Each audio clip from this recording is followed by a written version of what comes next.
Hi Pathfinders, you are most welcome to season 2 of the officially Braless podcast. I'm your host Babs and I'm very excited to be back. I had a much needed break. There was a lot going on before season 1 ended, so I really needed this break, guys, and I am back with another season and it's going to be different. I do want to have on a couple of guests this season, so I'm going to work on that. But I'm really happy to be here again, and I really hope that you guys are also excited to listen to the episodes as well. The title of this episode is The Silent Job Description. It's mainly focusing on what first-born daughters go through, the struggles, the questions, and so many other things. And I would like to point out that this does not take away from first-born sons or the last born or the middle kid or anything. It doesn't take away from your experiences, but I am talking about this because I have experienced this because I am a first-born daughter. Not initially, but I became a first-born when I lost my elder sister. I was literally given the mantle. It just fell in my laps and I had to be that person for my family and for my younger siblings and so on and so forth. So again, this is not me saying that, firstborn daughters, this is what we go through. You guys don't understand. We're the only ones like suffering or whatever. No. It's not that. It's just experience. I'm talking about my experience and I'm a firstborn daughter, so this is it. Also, this isn't about blaming anyone or resenting anyone. It's just naming the silent weight a lot of us, the firstborn daughters, go through, the silent weight that we carry, so that whoever is going through this and their firstborn daughter, they don't feel crazy for being tired, okay? So, no blame on anyone.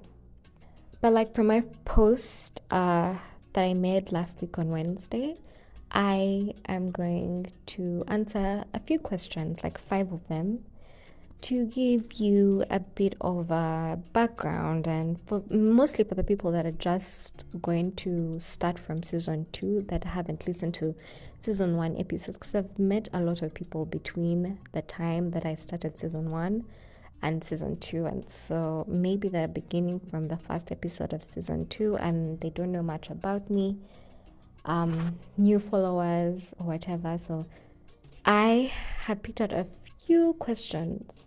I'm not yet at the stage where I can ask my followers to ask me questions. I'm not sure if I would get questions at all. So I just got a few questions from ChatGPT, one of my best friends. Yes, and I'm going to answer those questions and then we'll get right into it.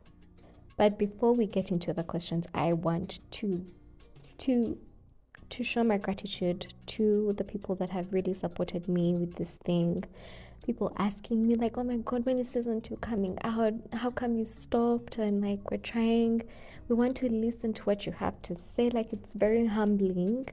People are very eager to know what I'm saying, my opinions on different topics, and people are excited to hear what I like. It's a very humbling experience and I'm really grateful for your support. Okay, so we'll get into the questions. The first question is, what's something people assume about you that's completely wrong? So people have a tendency of thinking that I am naive. I am this tiny little girl that's naive and doesn't know how to do anything, doesn't know how to cook. I'm just a young baby that's just staring through the world with no knowledge whatsoever. I can't carry anything. First of all, I am a very short person. I am 4'11". I'm short, and then I also have like a kind of like I wouldn't say a baby face, but my face, I look young for my age. I am 28 years old, but most people think that I'm like 23, 22, like a fresh kid out of university or something like that. I get many questions in all the different spaces that I've been in, be it work, be it if I'm hanging out with friends, or if I'm hanging out with people that I've just met for the first time, and they're like, I get questions like, but Barbara, do you even know how to cook? Barbara, do you even know how to do this? Barbara, do you even know how to hold a broom? They're like, Barbara is she's a very young girl. Barbara is a baby. Those are things that I get all the time, and I keep wondering why. But I guess that's a kind of demeanor that I radiate. I have no idea. But yeah, people definitely assume that I am naive, and they're completely wrong. I'm a very knowledgeable person. I wouldn't say that I'm not naive. I am naive in certain aspects, not because I'm moving blindly, but because I just don't know. So I just need to educate myself. I just need to get that knowledge, and then I won't be naive anymore. I don't know if that makes sense. Question number 2, what's a moment that changed how you see yourself? Now, it's not one moment for me, it's many moments. Sometimes when I'm having a hard time, I'm feeling bad about myself, or like, have I done enough? Especially, I think it happens to most of us, whether it's your job, whether it's your business or something, and you're wondering whether you're doing enough for yourself, or you're doing enough for the business. And so I have this tendency to go back to I take a look at my social medias. I try to look at them from the outside, look at them from different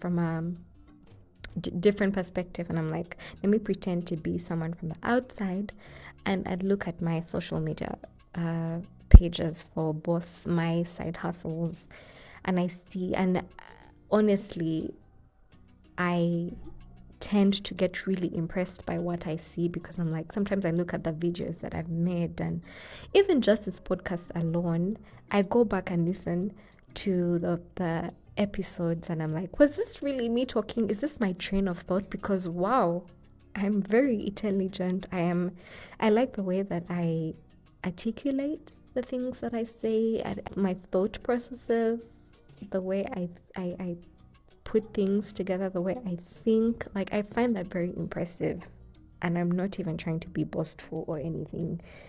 Like, I acknowledge, and I recognize that bit about me, and I've also had it from my friends when they come and talk to me about their issues, or generally talking about things. We can talk about movies or whatever, and my friends have told me that, girl, the way you think, it is impressive.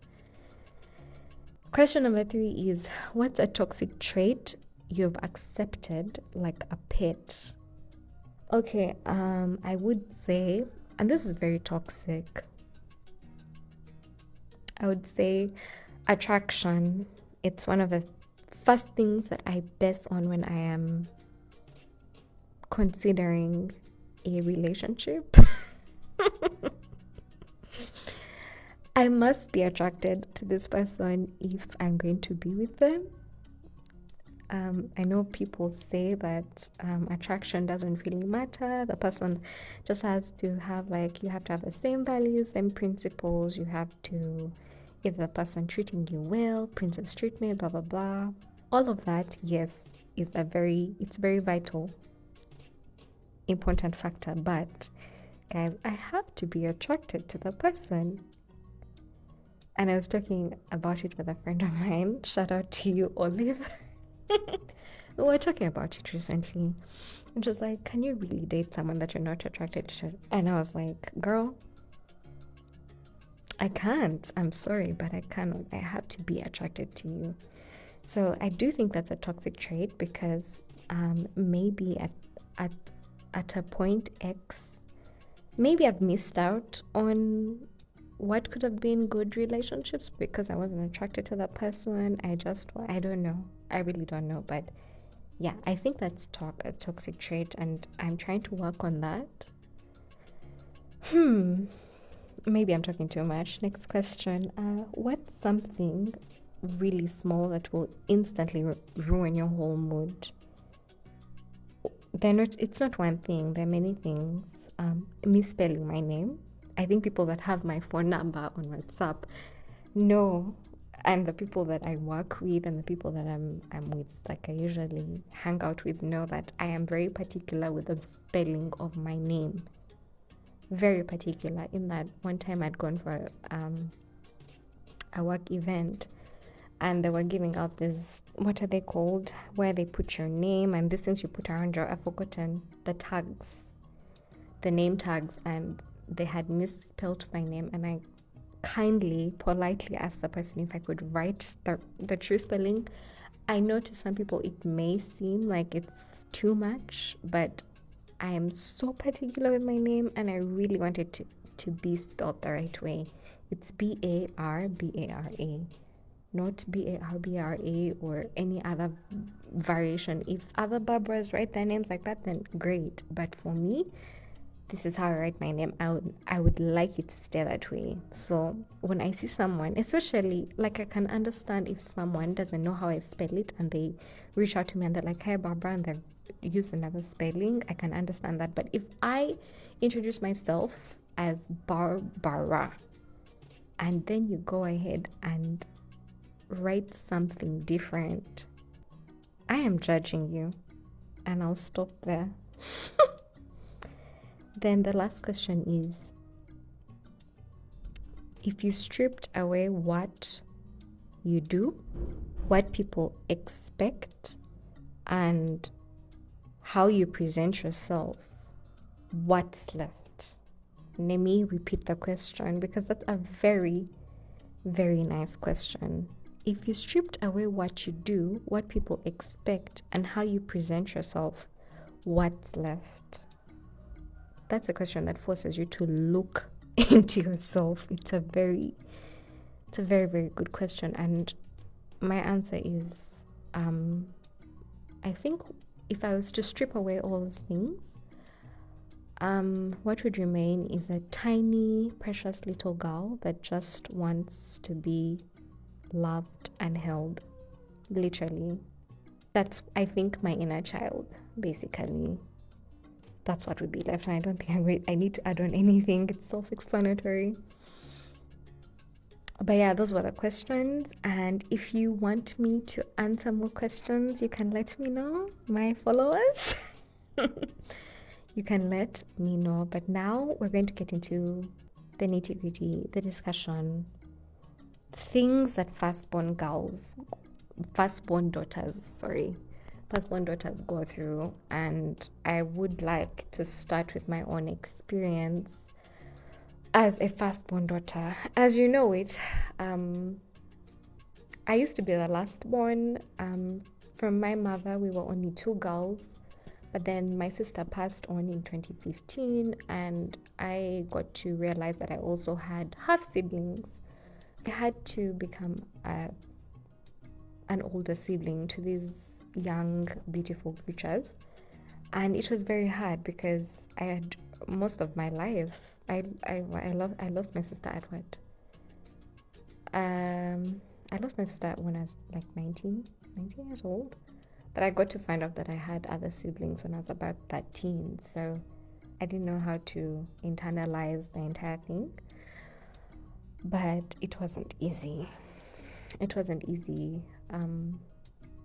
Because I can speak as a lastborn that I used to be. I used to look up to my elder sister. I used to go to her for literally everything, and I'm guessing that's how my other siblings feel when they look at me. They look up to me, like I to them I have the answers. To them, I'm the one who's going to provide for them, and that's something that I'm still trying to internalize. It's something that I'm still trying to work with, because I'm in between lastborn and in between firstborn. You understand? So it's very complicated on my end.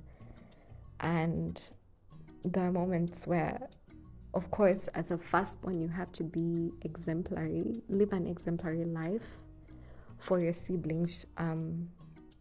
You're never really allowed to to be a kid, to be a child.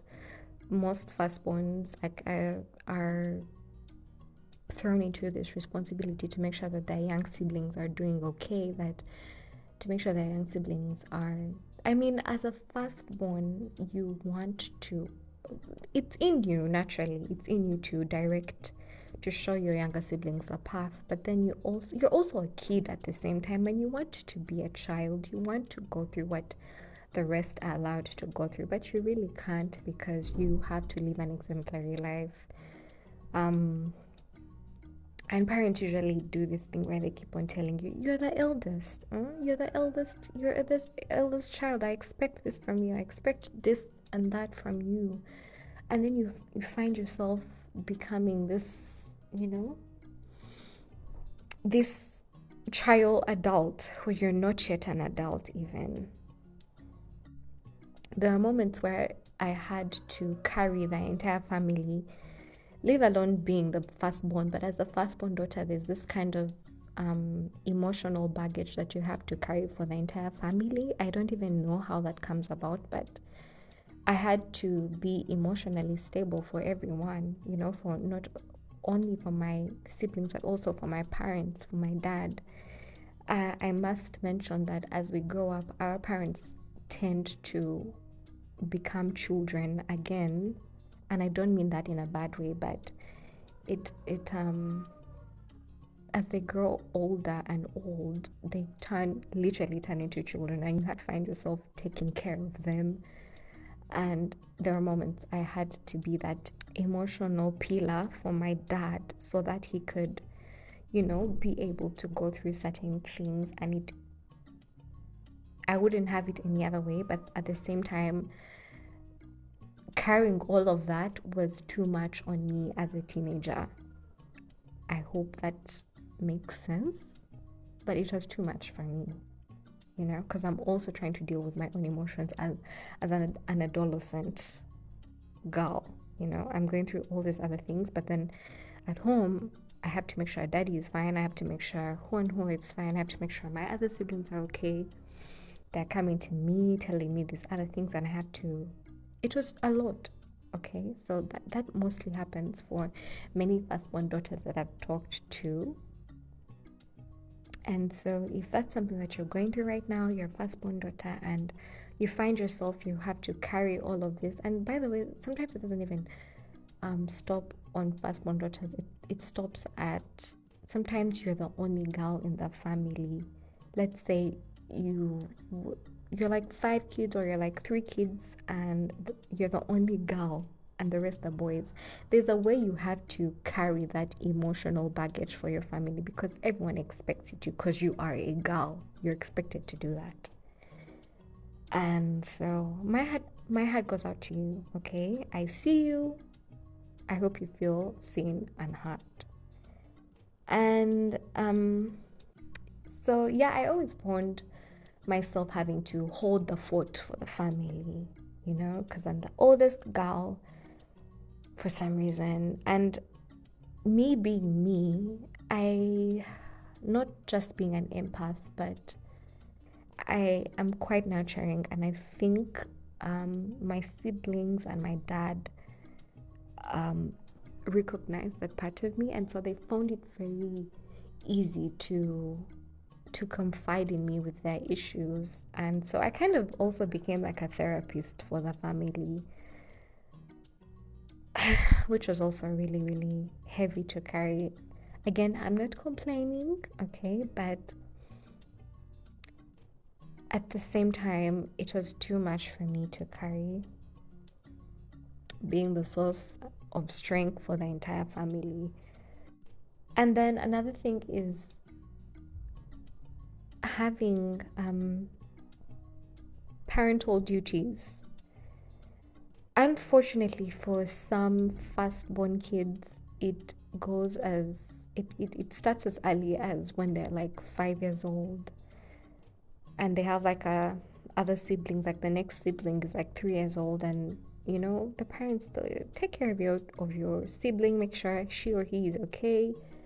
And then as you grow, you're given these parental duties, and and you lose you lose that aspect of having to be a kid because you have to be responsible for this other child. So you become a parent in a way. Not to mention having to pay for school fees for your younger siblings. There's some households where firstborn kids, firstborn daughters, you're paying school fees for your younger siblings, or you are paying for groceries, you're paying for things. And I'm not saying it's a bad thing, but if you're feeling overwhelmed, all I'm saying is that I see you, and it's okay to feel a certain way about it. It's okay to feel tired. As much as you're okay with doing it, it's okay if you're tired. I see you, I acknowledge you. Also, you find yourself where you have to make big decisions for the family. You are pushed into this leadership kind of status, and you're also trying to figure out your life, and you just don't know what to do. And so it's like a job that was pushed on you. That's why the title of this episode is called The Silent Job Description. It's quite silent, like it's there. Another thing is the guilt. You're always feeling guilty if you do not live up to the standards of what society says about what an elder sister, the firstborn daughter must, like according to society or to your family. Firstborn daughter, you must be upright, you must be exemplary, you must have your life put together. And for many of us, our lives are not put together. They are not. We're human beings, and we're going through very many things. And for the firstborn daughters out there, if you feel guilty for not living up to the standards of your family, do not feel bad about it. It's not your fault, and you're not supposed to put such pressure on yourself. So I'm really sorry that you have to feel that way, because I've also felt that way also. It's like, also sometimes you just really want to be that for your siblings. You want to be the person that takes away their fears. You want to help them to solve each one of their problems, and you can't, because you're also figuring out your life. And not being able to do that brings a lot of guilt.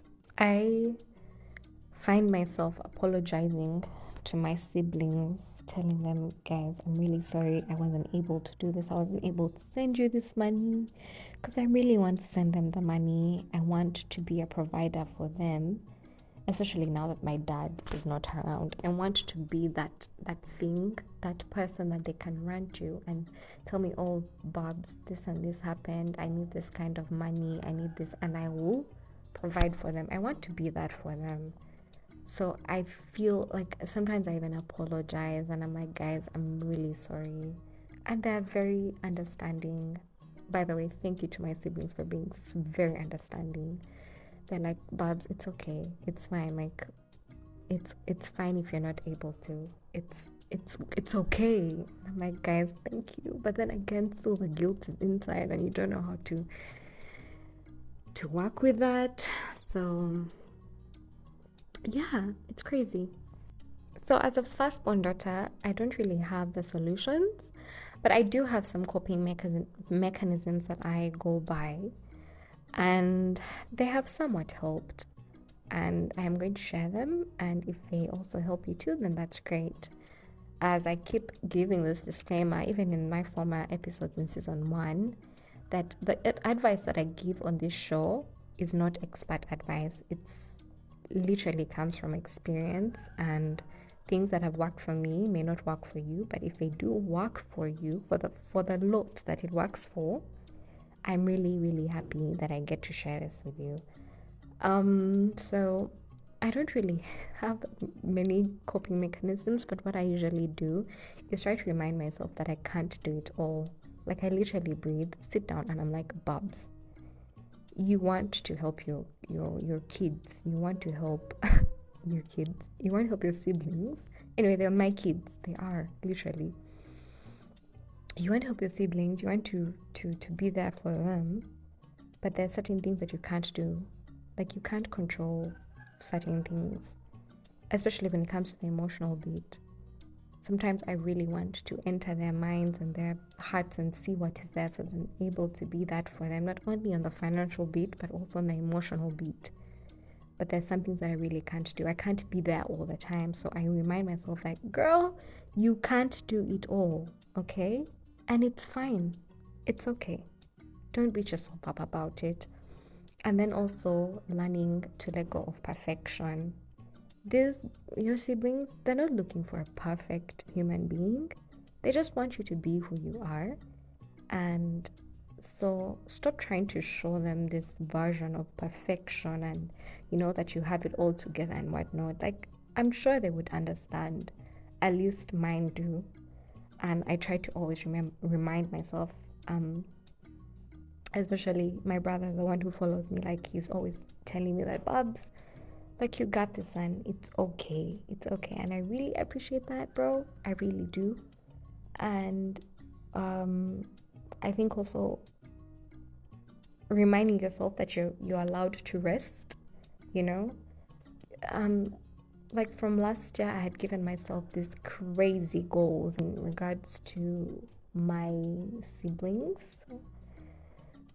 And I told myself, okay, I'm going to take them out. I'm going to buy for them gifts for each of their birthdays. And I had started, but then I ended up in some weird financial deficiency and I felt so bad. And, I'd already told them all these promises. I'm like, I'm going to do this for you. Like, and guys, it's too much.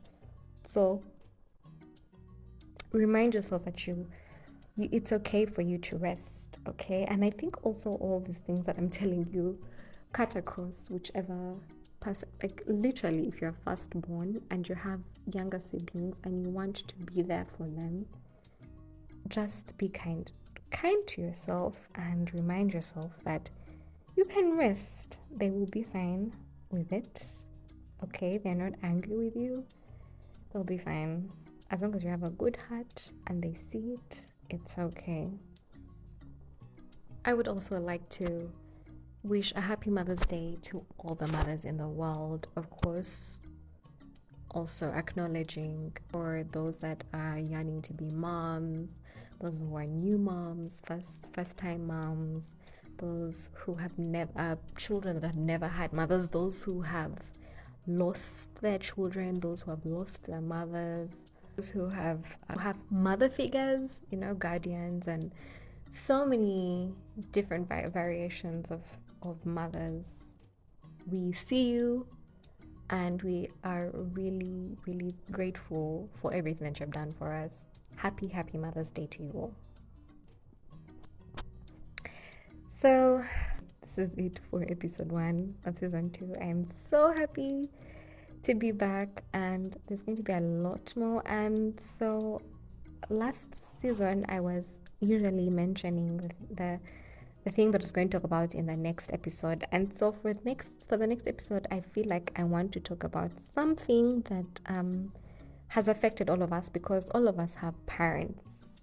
Okay, no one here came on earth without a parent, and it's going to focus on our parents being human, remembering that our parents are human beings, and we usually have really high expectations on these human beings of ours, and it's a natural response as a child, because they are your heroes. You grow up, mommy and daddy is your hero, and you look at them with rose-colored glasses. You look at them in a heroic kind of lens, not knowing that these people have been through so much and they've sacrificed a lot.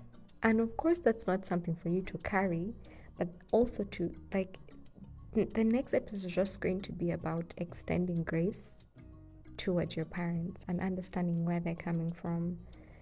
Yeah, so it's going to be quite a sensitive episode, and I would love for all of you to stay tuned, and I'm looking forward to it. Thank you guys. I will see you in the next episode. Ta-da.